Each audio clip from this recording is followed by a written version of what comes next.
Hello and welcome to another episode of Literary Liberation Podcast. Today we will be discussing, analyzing, and reviewing The Strength of the Few by James Islington. We will have a link to one of the Gaza fundraisers for some of the families that are being affected by the floods that are happening right now. So check in the description of our Spotify and YouTube for that. If you could donate, that would be tremendously helpful. For more content outside of the podcast, please check out our Instagram and TikTok at Literary Liberation and Twitter at LitLibPodcast. I'm your co-host, Mariah, and you can find me at Hungry Rye on all social media platforms. And I'm your co-host, Kristen. You can find me at 10CBR on all social media platforms. Here we are. It's finally here. I finally finished it. This is my most anticipated read of this year. I think that I've been waiting for this one to come out. We obviously did a different episode last year, around the same time actually, we did The Will of the Many, the first book in the series, and that was another book that I rated very highly. It was in my top 3 favorite reads of fiction reads of last year, and we did an episode on it and had a very robust discussion, I would say. Mariah wasn't the biggest fan of The Will of the Many. I feel as though this episode may be similar in some ways. However, I think the overall reading experience of this was a little bit better than the previous one for me. This was also very anticipated by people over on Book Talk. People were trying to get arcs of this, frothing at the mouth, adding people to Rob list, it was hype. And it's finally here. It came out on the 11th, which is Tuesday. We're filming this on the 16th. I finished yesterday on the 15th. I don't know how. And I finished it today. 700 We were pages. doing a lot of reading.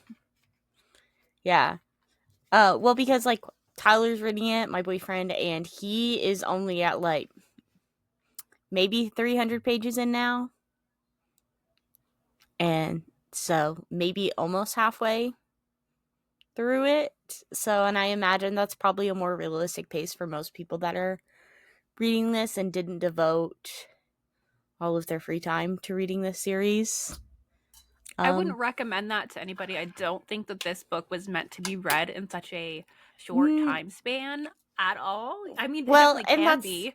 Yeah, I kind of agree. I wish I had more time to marinate with certain things happening.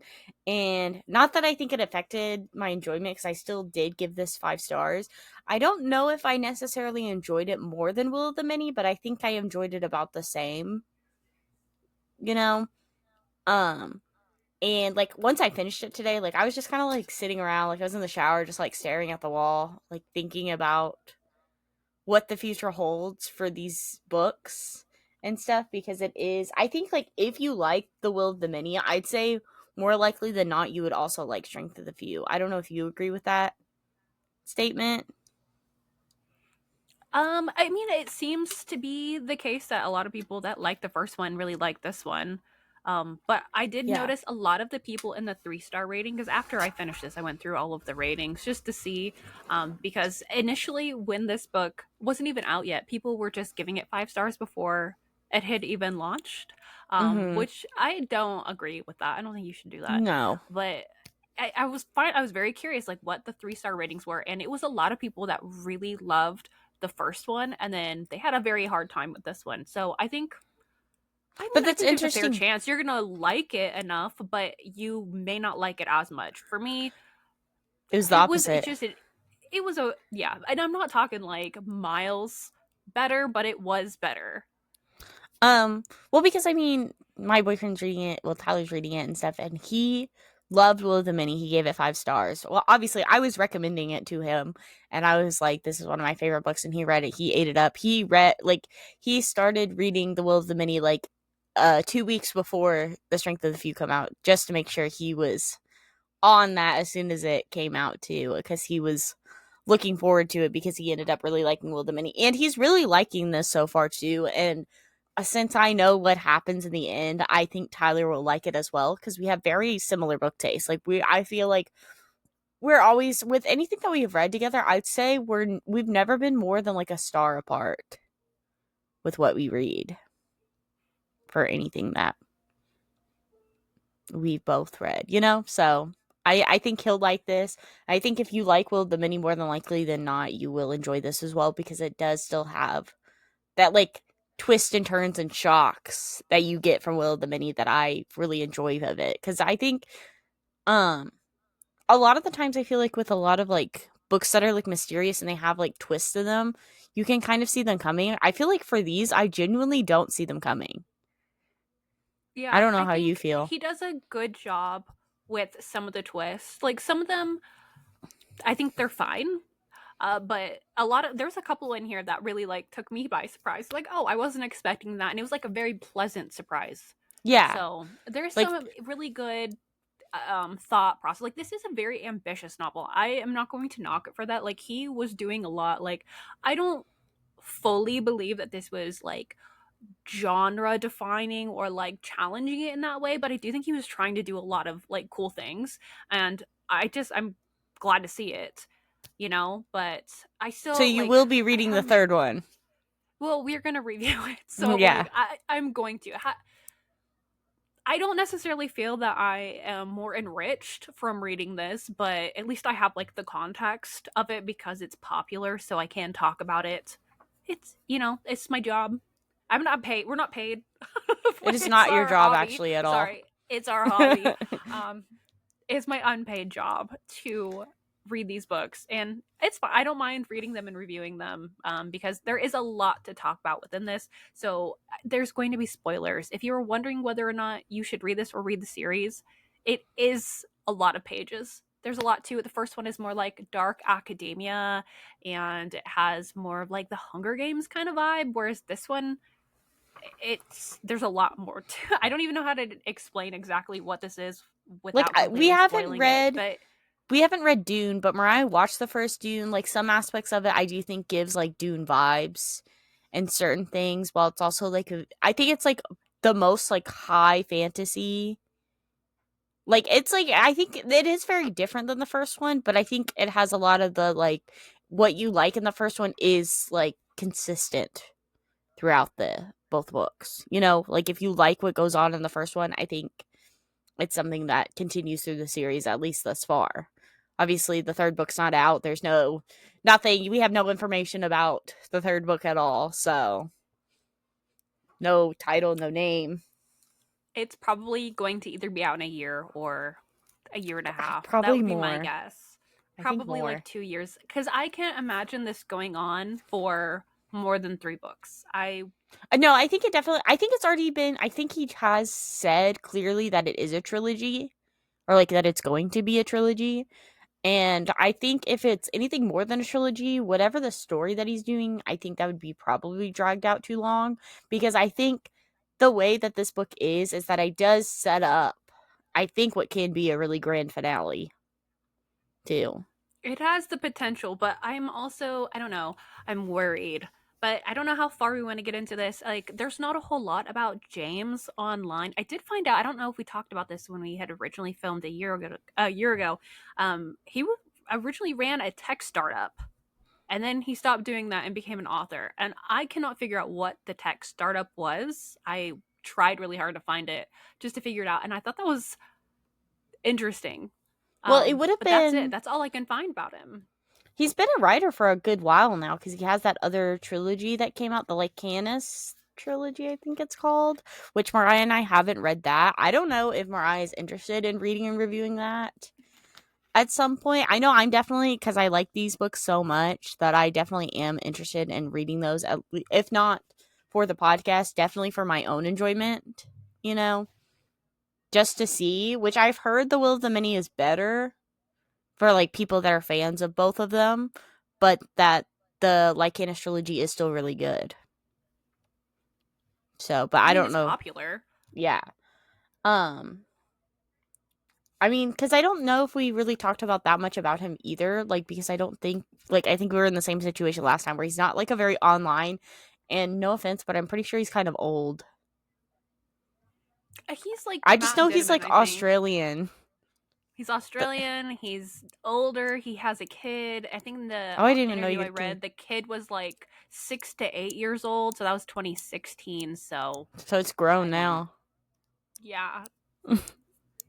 I don't If it know. was 6 to I 8 don't know years a lot old, about this that's. guy. I wish I could find out more about him because there's nothing about his politics. That's the whole thing. Is he is radio fucking silent. So that, I mean, is a problem within itself. Like at this point in time, I don't, and I need to be really cautious. It's like when you're somebody that's writing like a political intrigue novel, I think you do have a duty to use like social media to your fullest extent. You have a platform. Like I think you I should. mean, but Matt Dinneman, he's also not clearly stated I know it his. makes me so mad that he does not. I don't know why he doesn't.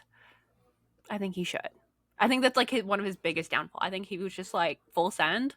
Um, I get But why they're again, afraid to do it, but yeah, that's because just my take on the situation. I don't know how much, like, we're not in like the publishing sphere and stuff like that, and I imagine the way that publishing works is that they seem like they're probably pretty strict about what they let their authors and stuff say based on like the goodwill of how people take it. I don't think there's necessarily like any major controversies with this book either. I mean, that's the thing too, is that it's so early with this recording, like this just came out less than a week. And so there's not really anything that happens.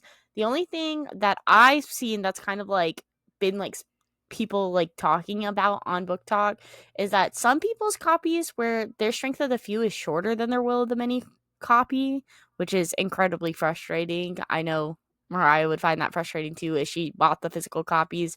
She's only read the ebook copies. But mine are the same size, so I didn't have that problem. But then also originally there was a different dust jacket for the hardcover that came out like whenever the book was first published, whereas like a blue background with just like columns on it.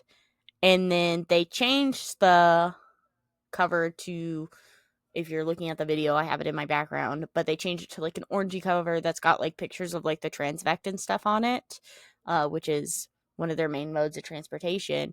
And then the sequel came out because they changed it, and they said that's what like their trilogy is going to follow, that dust jacket. But then they ended up making the new dust jacket that came with the strength of view. It's reversible, but on the spine of it, there's a misspelling on the dust jacket where they spelled hierarchy wrong. Which I don't think Hate that's that. I don't know necessarily. what it is least like recently because Katabasis had its own printing issues. I don't know if they're Mm-hmm. trying to just get it out in the world as fast as possible and they're overlooking these things. But Well, that because like, is frustrating because these books are expensive. They're very yes, expensive. yeah, because I think this book itself was like I mean, I ended up getting it for a little cheaper, but yeah, $34 for the hardback of this. Which I got the newer covers because I knew they were going to be matching, and I kind of like I like the first Will of the Mini cover more, but I like this Strength of the Few cover better than the reversible dust jacket one. The current one is what I like more if you're not watching the video. But I thought that was Another controversy. Sorry. oh. Well, I was just saying, like, I don't necessarily think that's a fault of the author either. It's obviously like the publishers and whoever does that stuff, because authors don't really have that kind of control over the books in that way. So, the only other spoiler, which I haven't seen anyone talk about it, which Chris and I discovered very early on, is that with the audiobooks, this is a mild Oh spoiler, but yes, there is 3 different dimensions or worlds, right? And if realms, you're whatever you want to listening call it. to the audiobook exclusively, there is no indication on when you're swapping There's and no where you're swapping differentiating, to. and There's that I nothing. think Whereas in the that's book, there's criminal. just like the little symbol. Yes, because it was hard. Because I would say about 85% of the time I was doing a tandem read with this book because I bought the Mm-hmm. e-copy and then I had the audiobook on Audible I because also that's where it's tandem read. through. And when I was in like the car or I was doing things and I was just trying to like get as far ahead as I possibly could, I would have to listen for like a character name or something to know like, okay, where am I at? Which So world that are we was, in? it really pulled me out when I was just listening to it. So they should have done something with that. I Definitely don't like should have that. because like with the end of the Will of the Many, I don't think it necessarily would have been a spoiler either to like label it with the chapters to just say even like because even in the book I don't think it necessarily had the clearest indication because there's the different symbols that represent the three different worlds and stuff. But so like whenever you first start it, you're like that symbol, it just looks like a regular like almost like page break symbol, like chapter title sort of thing. Like it's not super clear what it is, but then once you start reading it, you learn that like, oh, this symbol represents like obitium, this symbol represents lucium, and this symbol represents res, right? But I think I do agree that that definitely should have been more clear, and it makes it less accessible for audiobook listeners, to be honest. And I do think that's Especially something with that, how expensive the audiobook is. That's yeah, like the whole it's thing. $50. That's criminal. Like that's actually insane.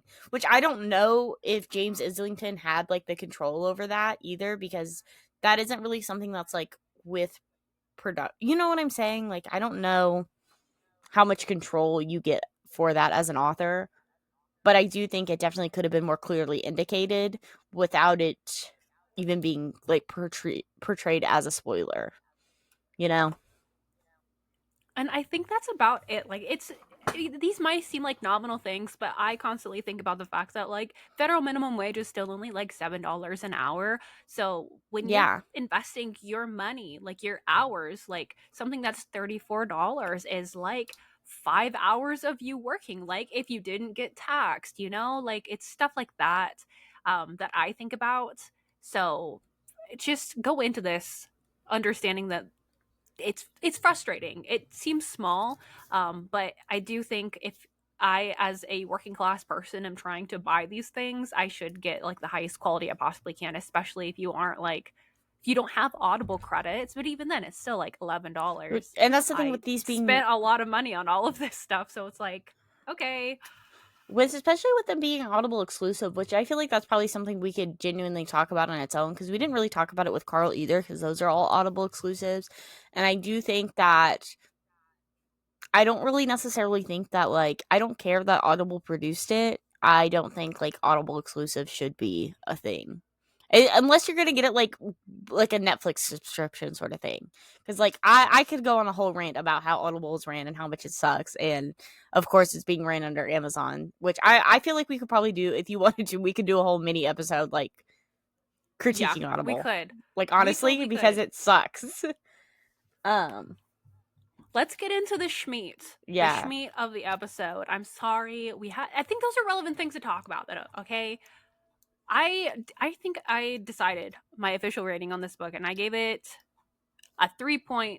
I was leaning a little bit higher earlier on when I had first finished it, and then I kind of sat on it, and I realized that maybe I should consider my other 3-star rating of The Will of the Many a 2.75 star because I wouldn't recommend it, but I read it and I think it's more of like a 3-star if I'm being like objective. But my enjoyment is less than a 3-star rating.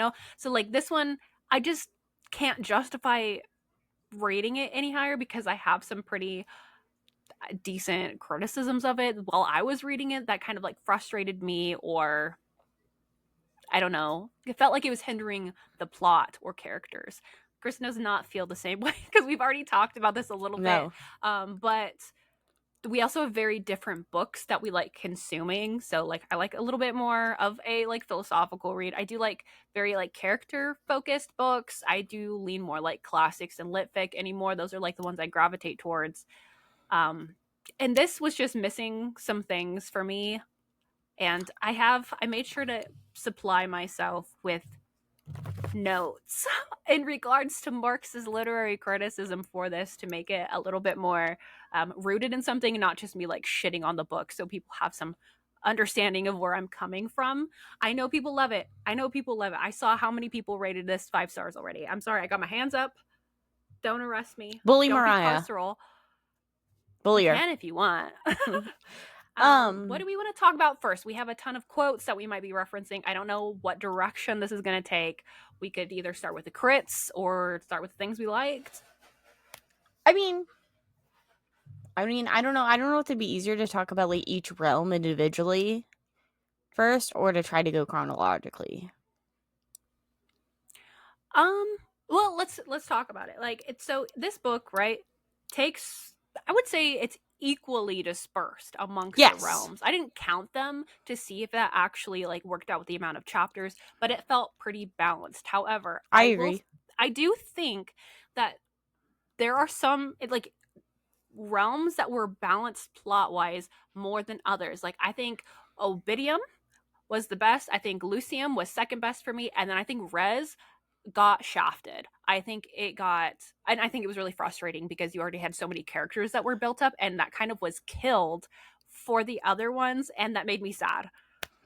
But because see, what I don't agree with that. Like, I think Lucium was my number one realm. Like, I was excited every time one of those chapters popped up. Well, and then again, I gave this book 5 stars, so it's not like I was ever like doing anything. Like, I wasn't like, oh my god, I can't believe I have to read like suffer through this chapter to get through the next chapter, like it is. And I think that is like I love multi point of view books too. Like Six of Crows is one of my favorite novels, sort of thing. Like I love when books have like the multi point of view, and this has that in a way, whether or not like Viz is all the same character.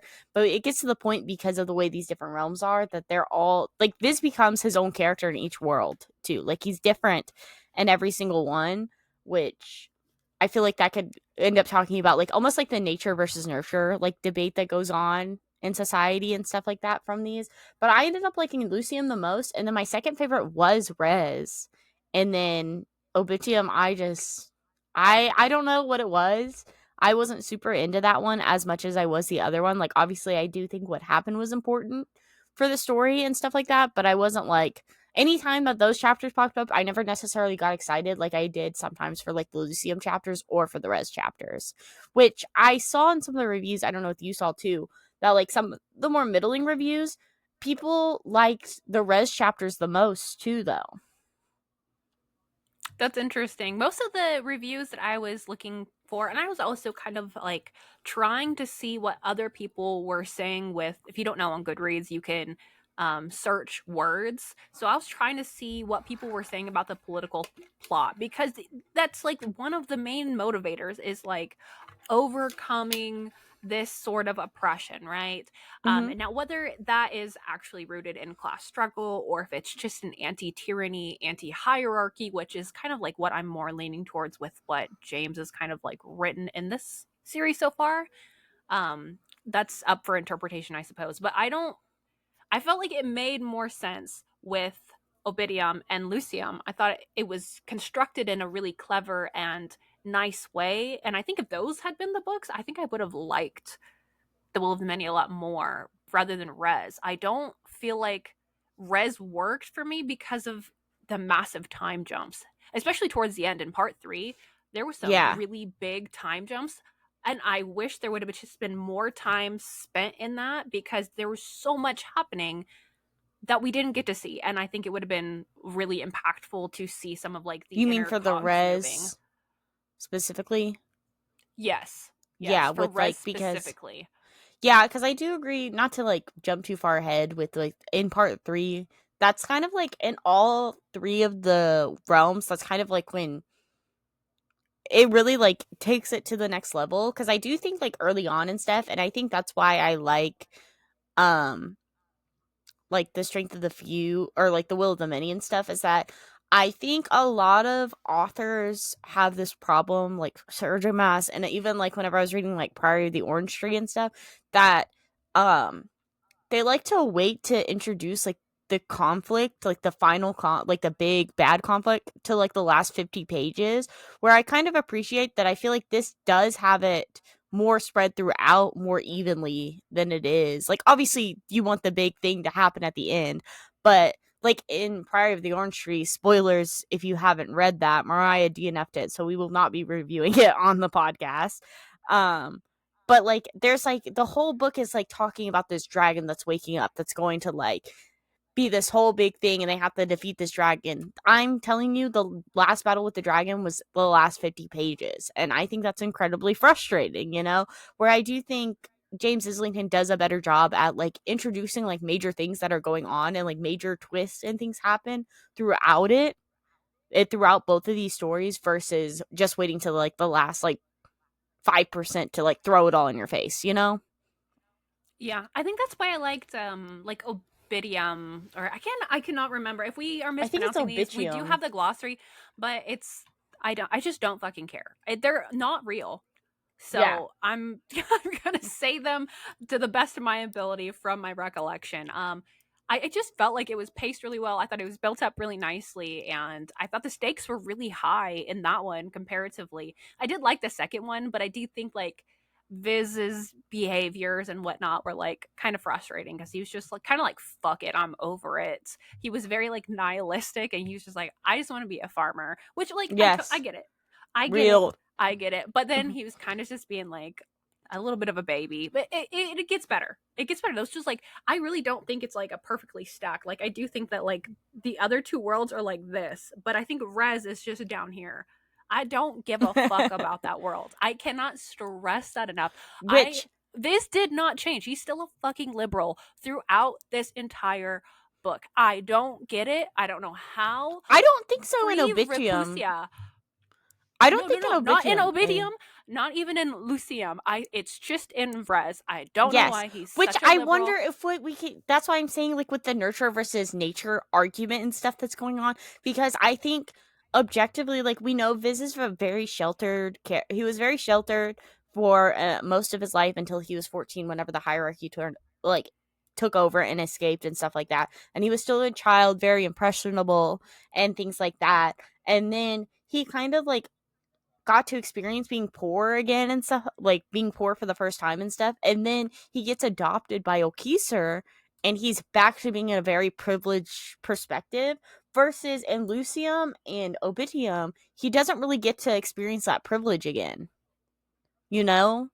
And I think that's something that's a very interesting comparison because what I kind of view it as, which obviously the third book's not out, so I can't like make this, but I almost get like a Paul Atreides vibes from Dune.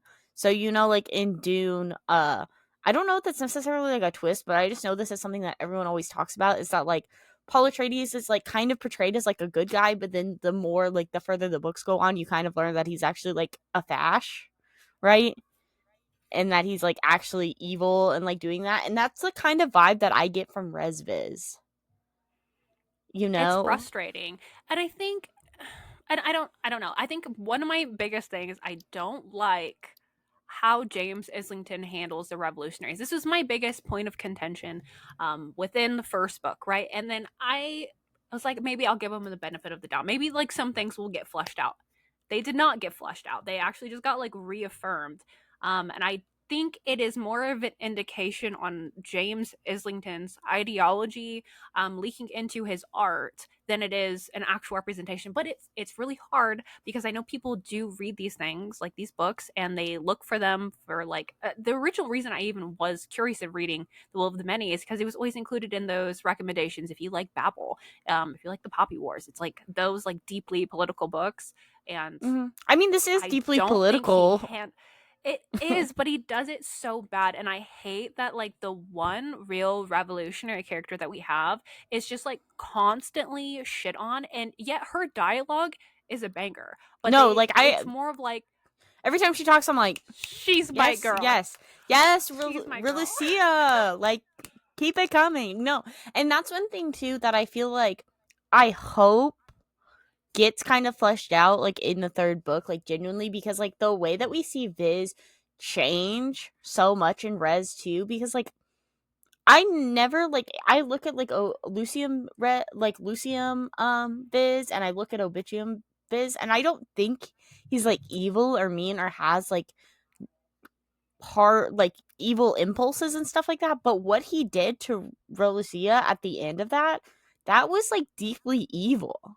To keep her on the sapper, even though he knows what it does to people and things like that. And that's why I'm thinking like that's why I get like the Paul Atreides vibes sort of thing. Not that I'm like a big Dune head or anything like that, but like I hope, and that's like one of my biggest hopes, and like I think it could be a really interesting, complex commentary on like society and stuff like that. But I also have my own theories, which I will go in more at the end versus that. But I think like Lucium, anybody that knows me, I am a sucker for the found family trope too, and that was something that like Viz just got like, he just kept finding new family members, and I was just like, it's so nice to see him like genuinely have happiness and have like a purpose again after like, I mean, what happened to Viz was traumatizing. His entire family got killed off basically like for no reason, you know? And so as a child, and so it's just really nice to see him genuinely get to have like some good things happen to him, because even like his life in Will of the Many, like being forced to go to the academy and forced to like um participate in like the labyrinth and stuff whenever he didn't really want to do any of that. He didn't have a choice in that of his survival because well, Keezer was like, "Oh, you're gonna get sent to a labyrinth. You don't. Sorry, lol."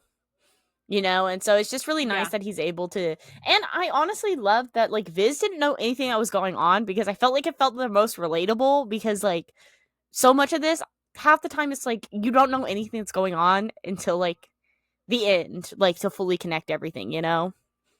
And it's like Yeah. very Also, refreshing to part of see. it was him having to learn a different language. Yeah. I mean, he also had to do that in Obitium, but I don't think they focus on it as much.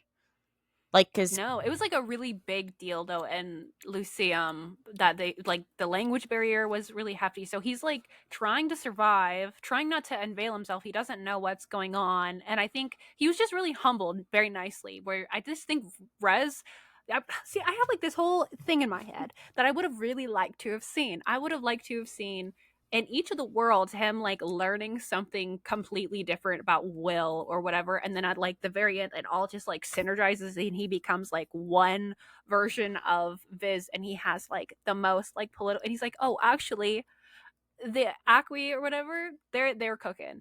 I want him to do that, but I don't think that happened in this. And I kind of felt like he learned the same things, and it was just like managing Will. Like I felt like it was like the same kind of process, which I thought was really weird because they made it seem like the Will functioned so different, but it is they're very similar across the board. I don't know if you well, I mean, it felt that is way, called like but it was synchronization just like and like, different names.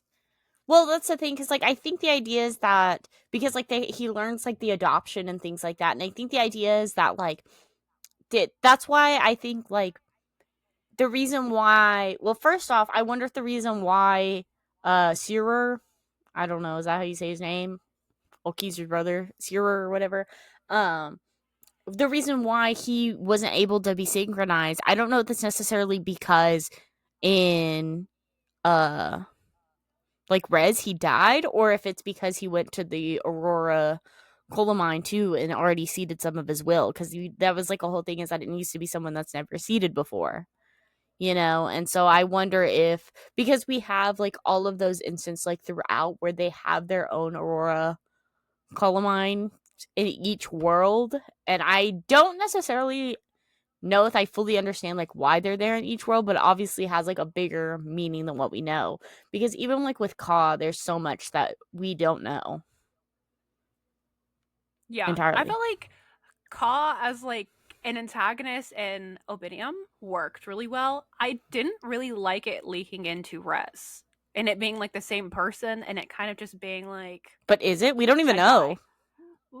That's the whole thing. It's like we don't know. It kind of like gives this insinuation that like it could just be some guy. It's like one person who can like go through his own consciousness and like inhabit different I don't know. I wasn't super invested in like his lore and backstory, but Viz collaborating with the guy that's kind of like like a weird, I don't know, is he fash? I don't know. He's Ooh. got a really weird caw. Because in Oh, but Obidium, that's, it's oh yeah, very that's what I apparent. was. Yeah, that's what I think too. And Obidium, I think is very, which is why like, not to go into my like conspiracy theory tin hat foil on what I think is going to happen in the next book, but I do kind of think that because I kind of had this theory at the end of the first book too, because especially in this one, you're kind of almost like in Lucium, it's almost like feudal, because I mean they still have kings and stuff like that, and then you go to Res, and that's almost like late stage capitalism, like capital, not necessarily like capitalism in a way, but they have like something similar to that. And the way that like the democracy is ran and stuff is very similar to like our modern day and like the Roman modern day. Like, I mean, obviously they're different, but not super extremely different from what we have now. And then Obitium is like extreme like fascist territory where I feel like continuing down this path of like extreme capitalism, that is what like society will turn into. And I almost feel like they were split into three worlds, but it's almost like time traveling, if that makes sense. Where I think that maybe what the synchronization is doing, where I don't know if this is like totally crazy either, because I kind of almost view that like maybe Viz is Ka at a certain point too, where it's like we get to so far in Obitium, and that's like where he's able to give all his power, because this is like some entity that's lived for hundreds of thousands of years, you know. And then I think there's something more within that realm of it, you know. I don't, Yeah, but this is but like, also it almost like initially, and I still kind of think it's like he wanted to use the different dimensions and worlds to kind of demonstrate how like revolutionary activity and liberation could function in a different material condition. However, it doesn't fucking work in res if you're going to shit on all of the revolutionaries. Like it's actually but that's why bonkers I'm to really me. interested. Oh, what the hell is that guy's name? What the fuck? The one that's like the uncle. His uncle is the principus or His name's like Olistor or whatever. something like that. There's so many characters to keep track But of. That I was like another hard thing. I had to try to remember because, like, I did not do a reread of this book. Kristen did, so some of I them were did do more a familiar. reread So of the I was one. like, really? The cogs were moving. There was smoke coming out my ears, No, really I do think racking my the brain reread on was some of these honestly people. probably one of the best things I could have done, because I think if I didn't reread this, I would have been like, "What the fuck is going on?" Like horribly, because I think I do think that like, and especially once before the third book comes out, I'm rereading both of these. I'm sorry, I have to. You know, I just know I'm gonna have to. And Mariah's Is it big on, Ostius? yes, Is that the that. name? Yes, Okay. yes, yes, yes, yes, Sorry, yes. I found So it. him, because like he's a very curious. I'm very curious about his character and what he means for the story and what he means for, because he's able to jump between the realms. So it's obviously not impossible for one person to go to these different worlds.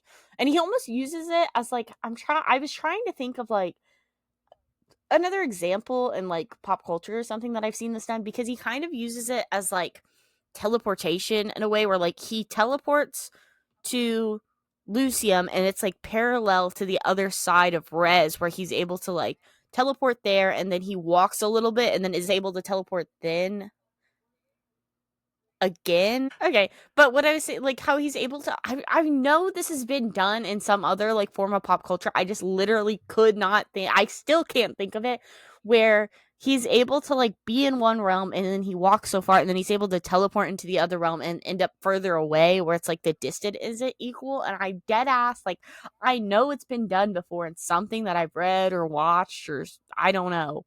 Maybe it could have been even a video game or something, but I know there's some type of like element of that, and that's kind of what it reminded me of, because like they teleported to Lucium and then walked a little bit further and then were able to teleport right into the area in Res, which I think is very interesting that he has that power.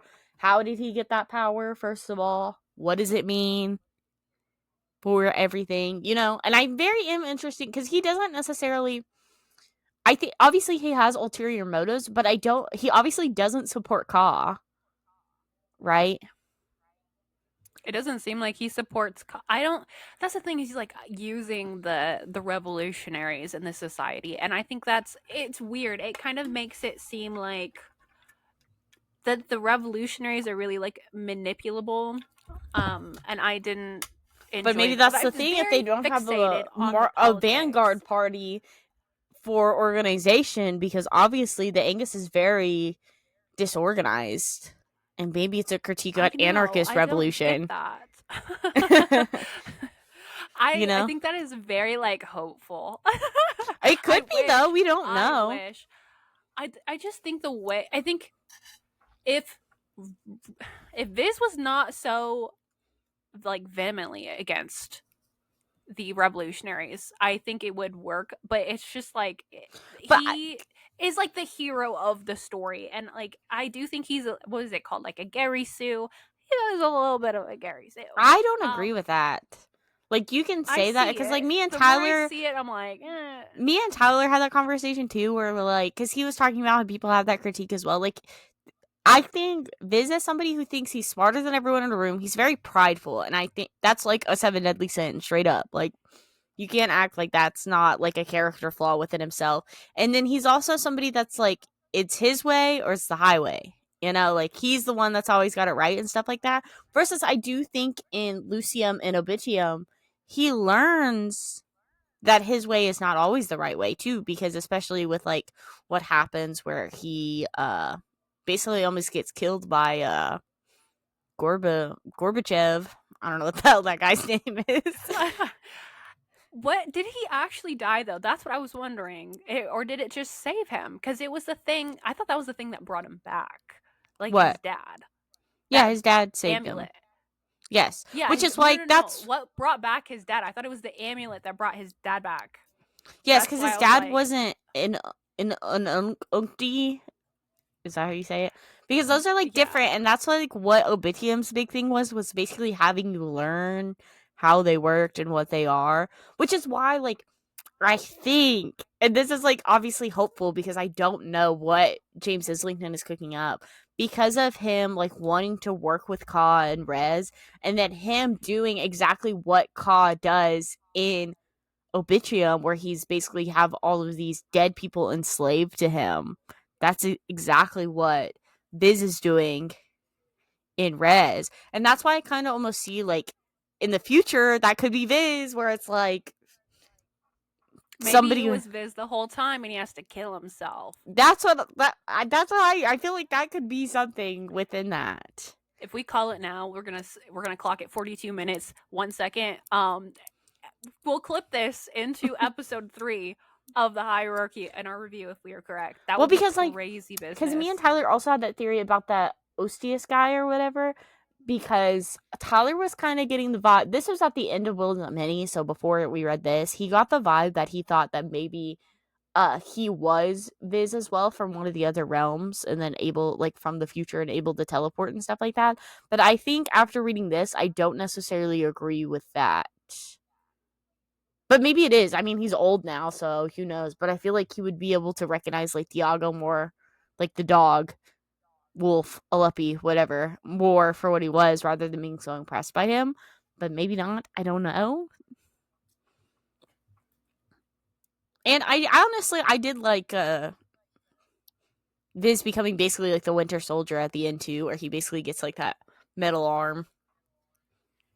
Not that But you he know. was Batman. He thought he was Batman going around Batman. vigilante, like with his mask, and he was like, "I'm."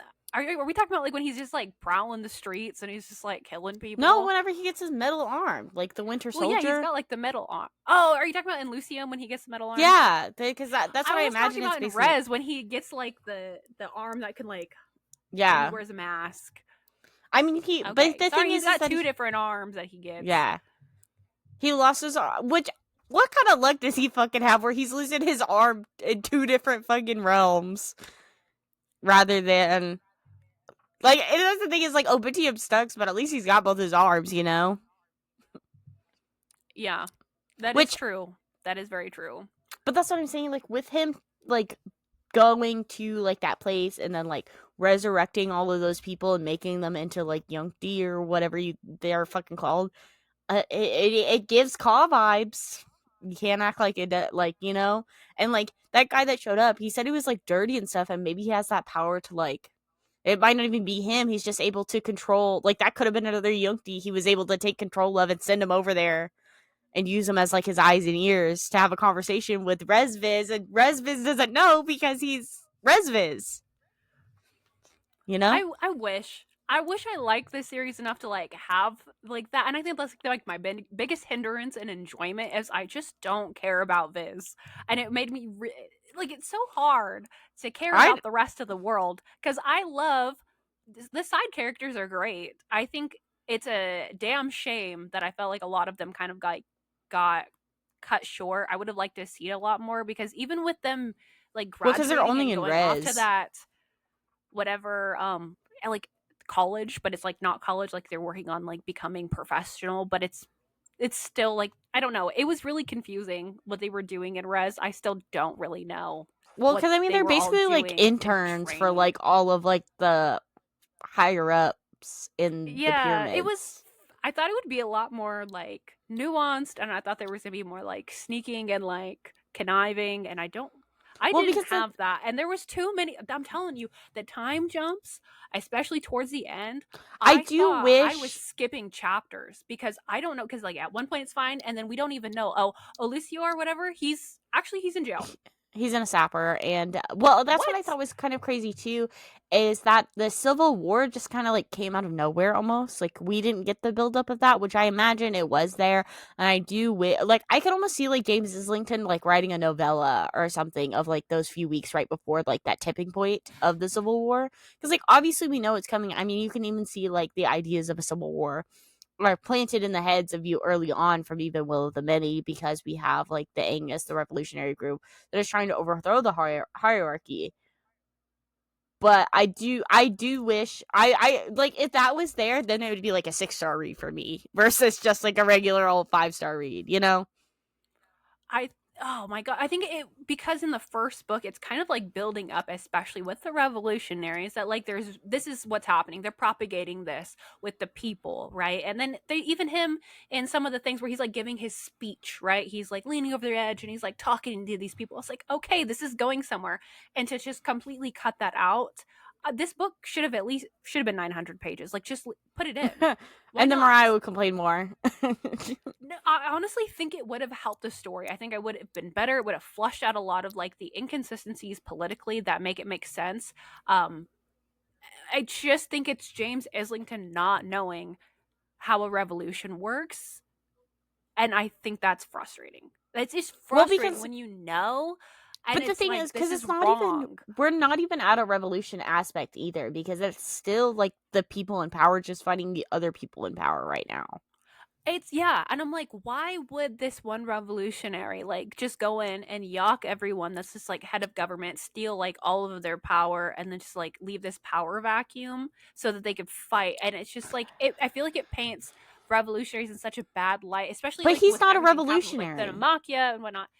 But he's like he is like like he works with them. Like Reclusia still like But he said, but he supports like him. he specifically said like you didn't reread Will of the Many like some people did, but there is like he has a line in the Will of the Many too where he's like, because Viz is like, oh, like Lucia or whatever, blah blah blah, and he's like, oh, my little revolutionary, her ideas are too small. So Yeah, that's that's what in I. this one. But he originally said that in the Will of the Many, and then like Viz ends Yeah, up so it's referencing it like to tell I her. get it. So but that's the thing, we don't know anything about him, and he could be Viz in fucking 30 years trying to like lead Viz down this path to fucking get him to, because he doesn't want Viz to have an alliance with Ka, but then liberal Viz in Res is going to do that, and that's why I'm thinking he's more of a Paul Atreides, because like we know. And that's the thing with the ending too, where we have that honestly that twist with Karer being that other king, or Searer being that other king, I was gagged because I thought it was gonna be like That was Ka. yeah. Like I was like, oh, it's gonna be Ka or something, and then he's gonna be like, he doesn't know anything about Ka and like killing Ka, so then it's gonna be like something with that. But then he was like, no, I'm Seer, blah blah blah, and then him being like, the other Viz made a grave mistake, and I don't know what, because that could either be alluding to Obitium Viz killing that guy on the bed that we don't know anything about. There's just some random dude sleeping. Or it could be because Viz is allying with Ka and Res, you know? And how does Searer know what's going on in either of these realms? Because there's not much communication between these two realms. Unless Yes. the only thing I was think is like the Ostius guy said something to him. But I don't know. He doesn't seem like he like is in Lucium enough to be like, he's kind of there, it seems like, but I don't know like how active he really is in like the political scheme of it, you know? Because I feel like it would I'm just so be. curious how you can let like some of like Res Viz's behavior kind of just just go. It doesn't like hinder your rating. And I think that's like my biggest thing. Is obviously there were Well, some I like consistencies with like the time jumps, but like that is my biggest thing because as like Marxist literary critics, like we go through this and we're trying to find like books that actually like are using art as a means of exemplifying the material conditions and like building class consciousness. And I just don't think that like that's happening here. So it's like this could never be a 5-star book like for me just based on my knowledge and like what I I mean, how I interpret art. I think for some things, like the way that I view this is that, like, again, I think we don't know, haven't read all three of the books. Like, the third book isn't out, so we don't know anything.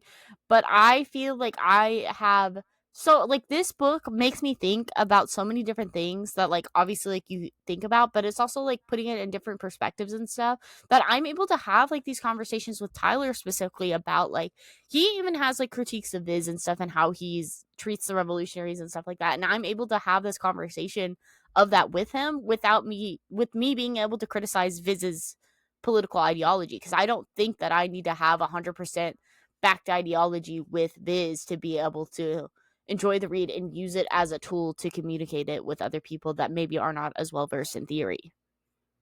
So it's less about the piece speaking to the like socialist cause. Like you don't buy into like socialist realism, but your capacity to be able to do Marxist literary criticism kind of like on the fly and have conversations and Yeah. deconstruct those things rather than the piece of art.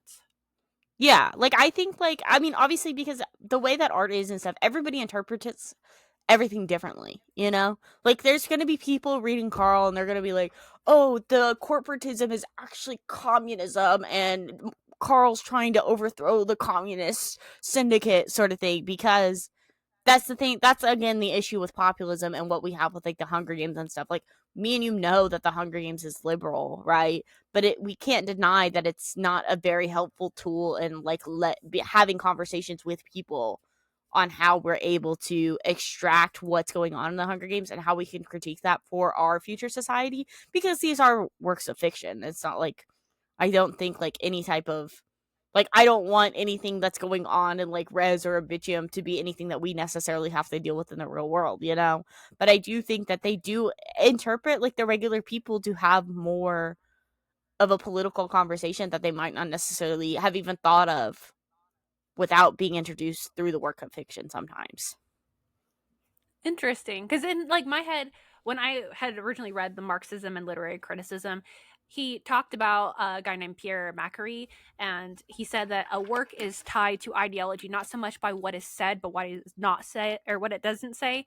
It is the significant silences of a text, its gaps and absences, that the presence of ideology can be most positively felt. And I feel like Hunger Games is a really good representation of that, right? Because it's not like overtly said that like it's a capitalist society, but you can make those parallels really close. But populism, right? That's so it's like it works, it's fine. I don't feel like that's present here. And even with like Leon Trotsky apparently talked about like the need like Lenin on the need of socialist culture. And he said I'm talking about Terry Eagleton, not Leon Trotsky, but he said that on the need for socialist culture to absorb the finest products of bourgeois art, like it was really important for a revolution. The domain of culture is not the one in which the party is called to command, yet this does not mean eclectically tolerating counter-revolutionary works. A vigilant revolutionary censorship must be united with a broad and flexible policy in the arts. Socialist art must be realist, but not in no narrowly generic sense, for realism itself is intrinsically neither revolutionary or reactionary. It is instead a philosophy of life, which should not be confined to that techniques of a particular school. And by particular school, it's talking about like socialist school. And I think this is more of like an example of like bourgeois art because it's not like proper socialist art. So I don't think I can like personally overwhelmingly recommend this, right? For its politics. Like I think it's teetering a really weird line because of what is actually presented in this and based on like what the material reality of the proletariat is based on like their political consciousness. So it makes me wary. So when you say like, oh, I can have like a different like political ideology and still like enjoy it, I just like was curious like where Well, your mind was at, because my mind is more like on this, like what was presented in like Terry Eagleton's book. because that's really interesting to me, because like you love Babel, right? But Babel is written by another liberal author, like say what you want about R. Kwong. We've discussed her to an extent. So, do you think that even though like R. Kwong is like liberal in that way, that affects your enjoyment of Babel?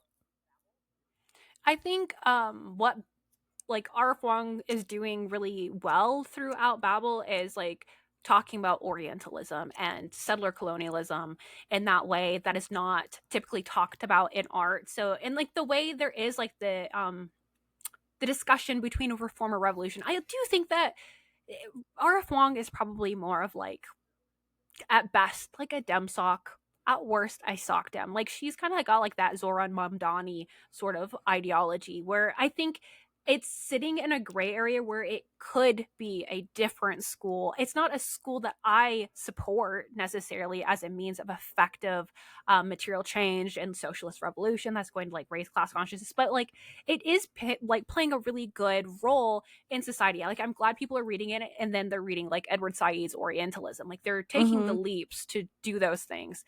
And I don't know what to do with this book because the political intrigue especially in this is like something that is so like tied to the plot. And if Mm-hmm. this was just like any other book, right? Because I've read like dog shit books. Like I read so much other stuff, but like this is just like it's political intrigue. So that's my biggest concern. Is like that's what's happening here. And my criticism as a Marxist, like I'm gonna be more focused on that. If we were reviewing like an Emily Henry book, I wouldn't be as worried about something like, but something that's just so deeply political and what's presenting to the table for the masses. That's kind of where my head is at, if that makes sense. I mean, to an extent, but I also think that like I mean, like, I haven't read Game of Thrones. I watched like the first couple of seasons and stuff. Like, and obviously, I don't believe in like they're like a feudal society with like a monarchy basically and stuff like that.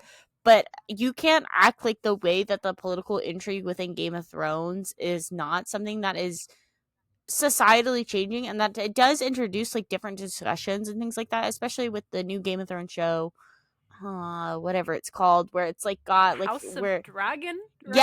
yes, where it's introducing like more queer aspects first of all into like things like this, and then also introducing like female rulers and things like that. And I do think that because this is almost like it's not necessarily like futuristic, it's definitely more like because you're getting like the Roman and stuff like that, and like I think because it's so Roman inspired, it could inspire people more to learn about like the Roman. I mean, Michael Parenti as a whole, like that whole book you're reading too about like the Roman government and stuff like that. And I think that's like one way that we could use that, especially to lead people from this. Like, hey, you liked Will the Mini, read about it in real life from a Marxist perspective with like that Michael Parenti book, you know?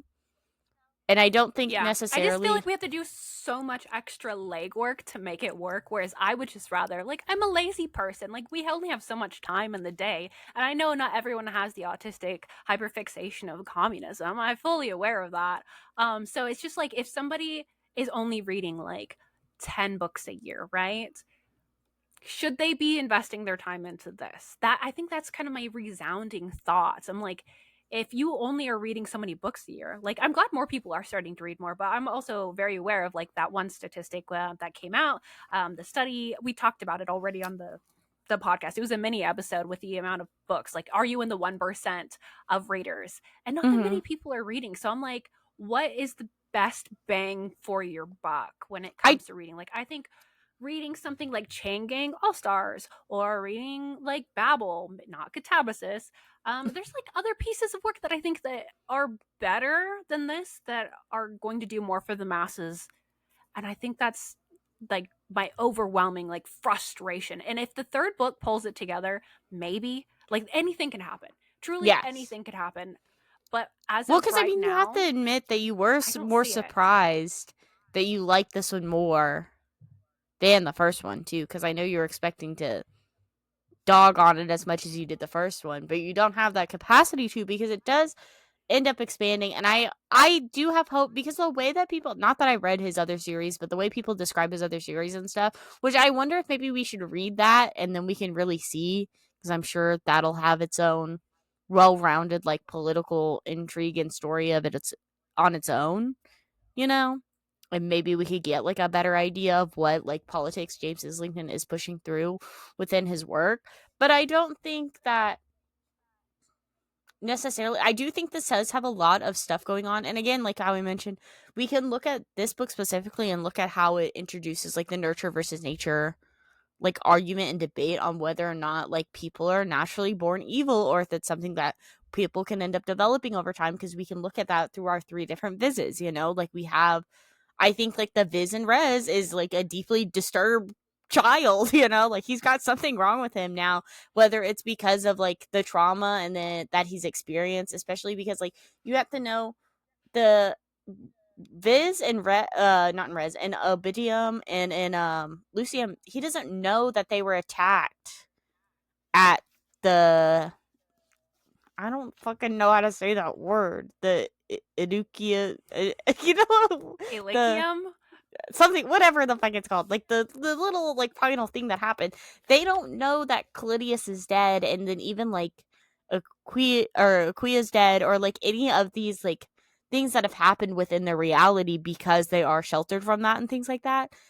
And I do think that does obviously have an effect on like the trauma that this Viz is experiencing. Not that I think that he's expressing his trauma in a proper way or anything like that, but you can definitely see how that pans out differently, you know? And I do think that like whether or not it's like a perfect book for you, I do think this is something that like I know whenever I was reading it, I thought about how like the different ways that like trauma and the different ways that like how like if Viz was just in a different society or something, how different his life could have been, you know? It's just like almost like not like a butterfly effect in that way, but I do think the stuff is introduced, maybe not, and I think it's in enough of a way for me to like think about it and reflect on it myself. And I know like me and Tyler have had great conversations about both of these books, and he's somebody that isn't like super autistic about communism and stuff like that. And I think it's always about like meeting people where they're at, you know, where I do think that it's so many people love this book. You can't deny that like the first book is like overwhelmingly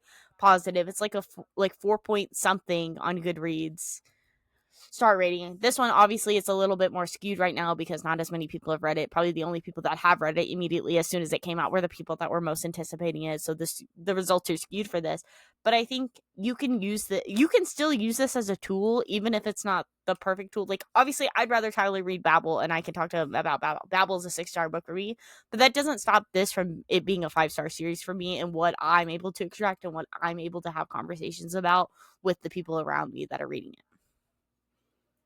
Yeah, I just think when I was looking through like some of the reviews, people were like, "Oh, I'm so happy that like Angui is like, or Anguis, however you want to say it, is like the bad guy." And I was like, "Ooh, ooh," and I just, maybe I've been so spoiled by Carl that Yeah. I don't know, because like I would rather somebody just pick up Dungeon Crawler Carl. Honestly, I think you're better off just picking up Dungeon Crawler Carl. I think it's more enjoyable. I think it's really entertaining. It's funny. But that's the thing It's is that like gross. It has everything you could want in a book is in that book, and there's or in the there's series.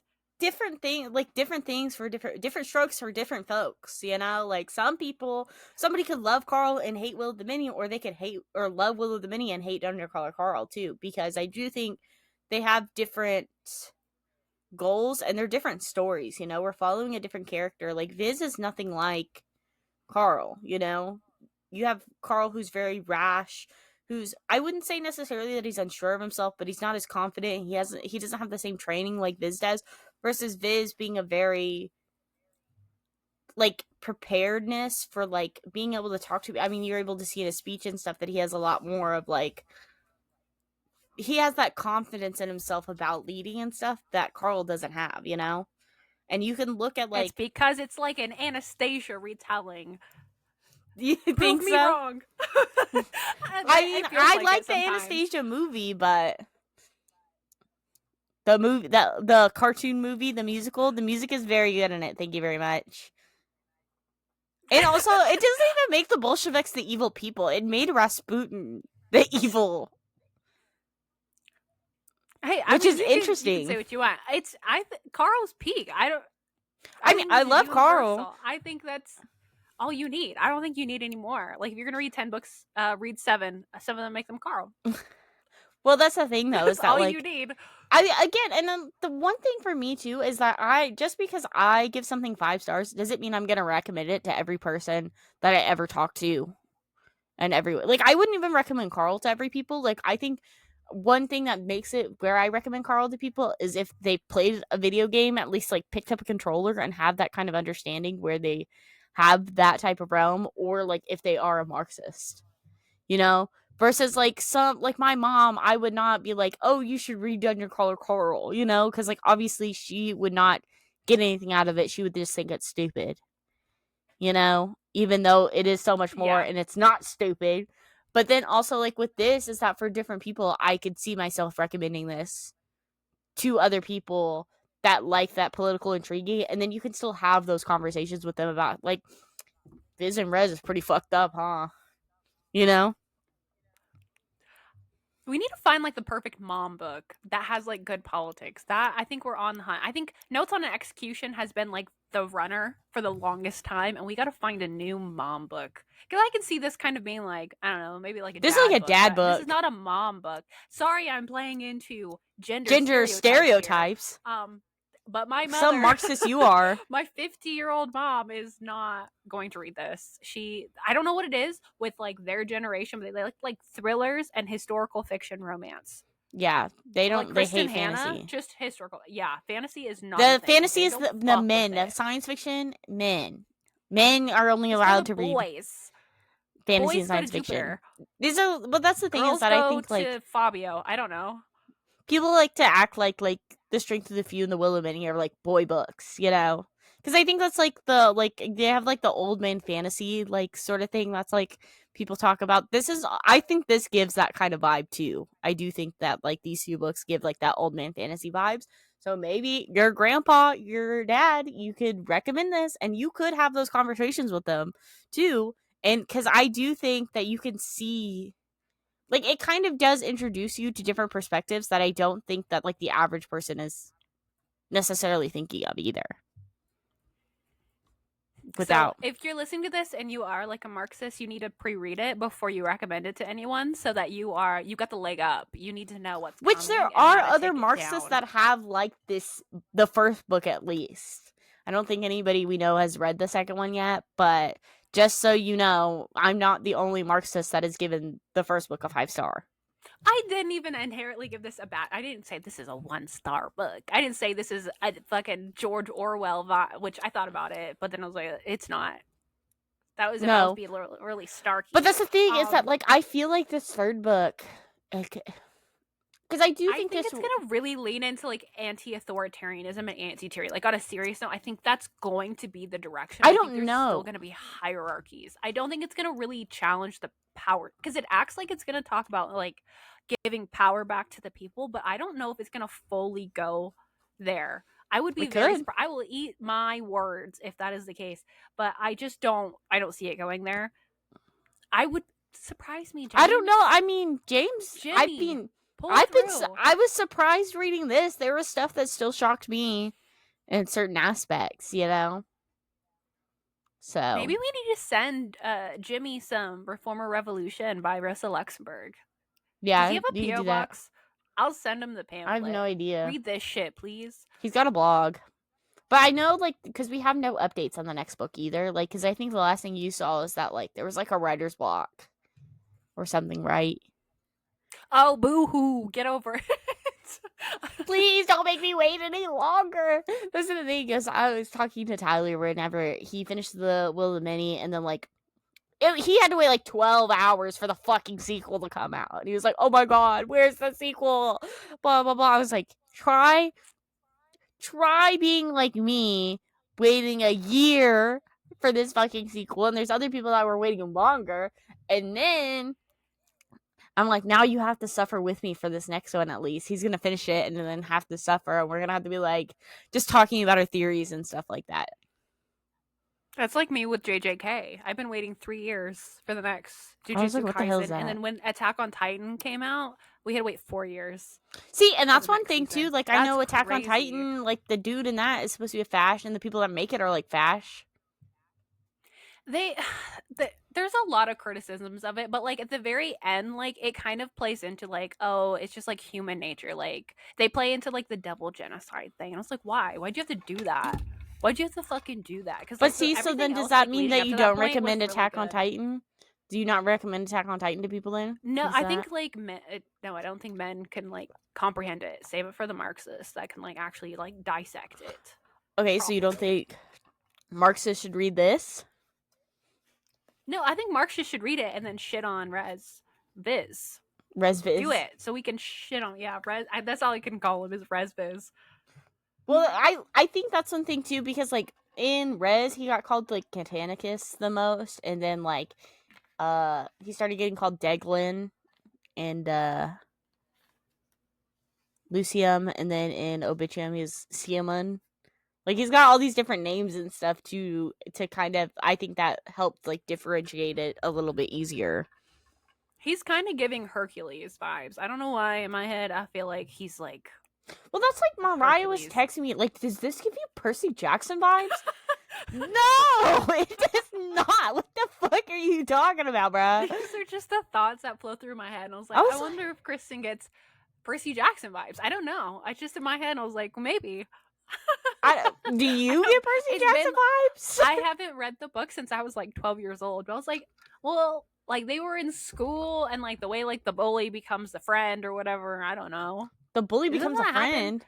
No. Whoever's the guy that like doesn't he like wash him into the bathroom or something? The guy that's bullying him, and then they It's a like have to girl, work first together. of all. And Is not it? really. It's been so long. No, since it's I've seen it. what the fuck is her name? It's Aries' daughter. And they don't ever really become friends. It's like a very like, if it is anything, it's just because the only reason why her name's Clarice, I think, and it's never like friends. It's just the only reason why they end up like working together is because Clarice loves Camp Half-Blood so much. But she doesn't never like, even throughout she's like, fuck you, Percy. Like the whole time she's like, I fucking hate you. And the only time they really work together is because of like in the second book. She's like, I guess I'll fucking help you because I want, like, that's her home.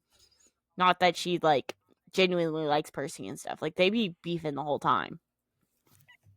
I don't know. That's just the thoughts in my head. Now you know. Because like the Percy's Glimpse in main my friends dome. are Grover and Annabeth. And that's why I'm like, where are you getting? I don't know. It just And popped if into my Viz is head, so supposed I to be texted you. Percy, like the connections are not there. Because Percy's love him, he's a little stupid. And I don't think Viz is stupid. No, he's just arrogant. Yes. And I don't think Percy's not arrogant. He's a very sweet boy. He's a sweet, good boy. Kind boy. Because I asked Tyler too. I was like, do you get Percy Jackson like? Because Tyler listened to them as an adult. Not all of them. I think he listened to like the first 3 or 4. I was like, do you get Percy Jackson vibes? He's like, no, what the fuck?